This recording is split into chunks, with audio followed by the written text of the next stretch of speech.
Meron bang investment options para sa short-term goals? Oo, kabayan. May mga investment options para sa short-term goals. Ito yung savings account. Ang pinaka madaling paraan ay ang paglalagay ng pera sa savings. Kasi kung nasa account mo ito, liquidated. Kaya ibig sabihin, pwedeng gamitin kahit kailan. So, naka-save lang siya.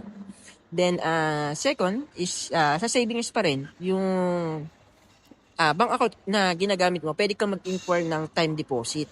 Ito yung isang deposito sa bangko na nag-o-offer ng fixed term at fixed interest rate. So yun, mag-inquire ka lang para sa short-term goals mo. Then pangatlo, ito yung money market funds. Ito ay mutual funds na pwede ka rin mag-inquire sa banks. So para sa short-term